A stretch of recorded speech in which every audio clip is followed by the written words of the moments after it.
Yo, what's up everybody? Welcome back to another video for the EverQuest Legends classes that I'm doing. On this video it's for the monk, and I basically just want to go over the strengths and considerations that you should take into effect when you are picking a monk, as well as some of the classes and stuff that I think combo really well with a monk, and kind of doing this for all the classes, and just want to give everybody as much information as I can from the pre-order beta that I played these classes and give them some of my impressions. So first up, for this monk, we get to go over their strengths and the different stances that they're going to have available to them. And so basically for the stances, you've got the balanced stance, evasive stance, offensive stance, range stance, and striker stance. And then for their invocations, you have the unyielding invocation. And what's cool about the monks is they've got a really strong DPS. They have lots of good skills, like they've got flying kick, they've got a roundhouse kick, and they've got kick that all share the kick cooldown. They've got the punches, like the dragon's punch and the eagle strike and stuff like that. And then on top of that, they also get access to the mend skill, which will do between 25% health, and if you take the AAs, it can improve to like a 30% chance to do 50% of their health, which is just really nice for sustaining, going in between fights. They also get access to an AA called Purified Body that will like clear debuffs from them once every 30 minutes. So it's like if somebody has a slow on you and you're fighting a boss, you can use the Purified Body to get a bunch of debuffs off of you. Really, really handy. They also have the option for Feign Death, Sneak, and Hide skills. So Feign Death, really nice for separating out monsters on poles. And then they also get an AC bonus when their worn weight is under a certain threshold, and I believe it goes up as you level. When I was leveling, it was like 25 pounds of worn items. The items in your inventory don't affect this bonus. When I was max level, it went up to like 35 pounds of worn weight, and there's lots of ways that you can reduce your worn weight. So there's like some AA called Pack Rat that will like reduce the weight of your gear, and then just leveling up the gear will also help reduce its weight, which is really handy for when you're trying to get that AC bonus, because AC is king. So it gives kind of like a pretty quick overview of that. They have really high skill caps is one of the big things I wanted to talk about, which makes them really great for defensive options. Their skill caps are actually higher than warriors, but the warriors get access to block and things like that. So they have the warriors have better mitigation than monks, but monks are second to them. They actually will out mitigate the paladin and the shadow knight from my experience, but the shadow knight and the paladin have other things in their toolkit that make them great for tanking. Basically, you know, having like their life taps or their heals and stuff are really nice for keeping themselves up, but the monk has mend. So it's really, in my opinion, I think the monk stands up there with them as far as tankiness. They also have like the highest, you know, really good chance for dual wielding, for the double attacks and stuff like that. Them and rogues both have really great just melee DPS because of those high skill caps. So kind of pretty much a good basic overall thing. One cool part about the striker with these guys is that it increases their kicks, dragon punch, and, you know, flying kick. It'll do the 5x multiplier on those hits, because they're not technically weapon skills. One of the things to mention, I think there's a debate between doing offensive stance versus striker. The striker, I felt, definitely does more DPS, but it also burns your endurance faster.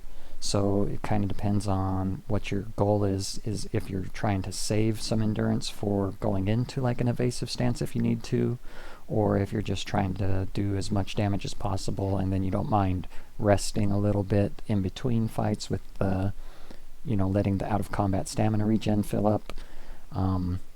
There's a little bit of I was torn between them, so I kind of ended up personally using like the offensive stance more so I could go into evasive if I needed it.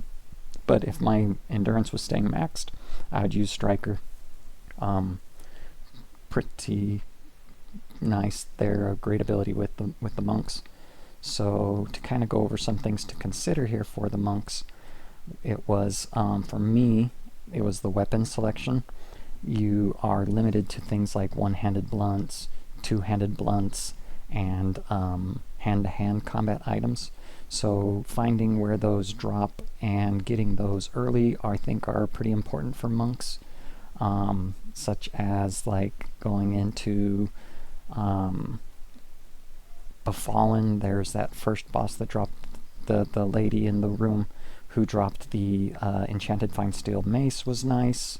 Going into Black Burrow and getting that keg smasher was good stuff, or from the brewer, or that claw that had lacerate was really cool. I was having a hard time finding really good procs effects that I could pull out of the monk weapons and put them into better weapons later. So going to, doing some research and finding good procs on things like that you could save for later. Like unfortunately you don't get to put like the Yakesha into your one-handed blunts and stuff like that or whatever. So that was something to consider. I know there's a really good two-handed blunt out of the Split Paw rework from the Brute. That was the Torn Ear Thumper or something like that. Was a really strong two-hander that you can get early. So having a plan if you're going to main a monk and not have one of those other classes that use swords and stuff like that into the list, if you're limiting yourself to the monk weapons, it'd be a good idea to try to have a little bit of a plan on what weapons you're going to get to try to maximize the monk DPS. Another thing I was looking at was they don't have a slow, so it's pretty common across a lot of those things, but it's something I like to mention. You want to augment, just so you got an idea of what to do for other classes that'll go with it. There's no mana, and the reason I mention that is if you're doing something like monk, berserker, and a cleric, well, not having access to that mana means that you're limiting the mana pool of the cleric because it takes the two strongest classes. It's just something to be conscious about. And then there's that weight limit for the AC bonus. I don't think that was too big of a deal. I didn't have any problem really doing that, but it's still something you'd want to consider. So like I wouldn't wear those granite spalder shoulders because they were real heavy on the monk, even though he could wear them. If it cost you AC because you put them on, you might have to consider, which items go where. By the time I got into, the planes and was going deeper, those things are getting leveled up, and I had the AAs for Pack Rat, so I didn't ever run into an issue where I was losing AC because I was wearing the gear that I wanted to, but it was still something that you would want to be conscious about, I guess is why I put it in the things for consideration here. So as far as that stuff goes, monks are one of those classes I think that goes well with every trio. Monks are just really solid. I think I had a lot of fun playing my monk. It's almost hard to say a trio that it wouldn't fit into, right? So what I wanted to mention was maybe the combos that tended to be picked the most because they fit really well for the monk. So one of the big ones, or I would say a few of the big ones that stand out for me, would be like the Paladin Monk combo. Works really pretty good in my opinion, because the monk gives you that mend. It helps you with the dual wield that the Paladin's missing. You get to have a higher chance to hit with higher weapon skills, like more double attacks with the monk, so that when you're using your smite on the Paladin, it's hitting more, or it's double attacking more, so you get faster cooldowns on that lay on hands. Having like a monk with the Shadow Knight's the same idea. where, you know, you get to land that reeve more.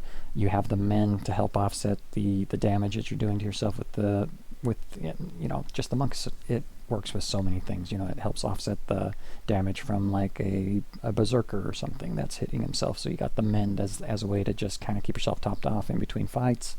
Monk goes really well with like casters and clerics and things like that, because he's in there doing DPS. He has the mend, but you can't quite rely on that to be the only thing healing you. So if you put in like a, you know, a shaman or something for the slows that also has the heals, now you have a really high DPS character with really good spells. I think all around that works great. So same idea with like the warrior. Warrior has really the best mitigations, but then you add in the monk on top of that, who has higher skill caps. Well, now you're mitigating even better. So it's like if you were, you know, playing with a group and you know you're going to be the tank, monk is going to punch some damage out, so you hold that threat well and mitigates better for everything else. You know, there's just so many things in the monk's kit. It's really a strong class, lots of fun to play. You're always, you know, they added in those animations, so you're flying kicking as an ogre. It's hilarious. I really enjoyed the monk. I thought it's a great class. Goes well with everything. So hope this helps you out a little bit when you're making your selections. Let me know in the comments kind of what combos and trios you guys found to be awesome. I really appreciate you watching the video through to the end, and y'all have a great one. Later.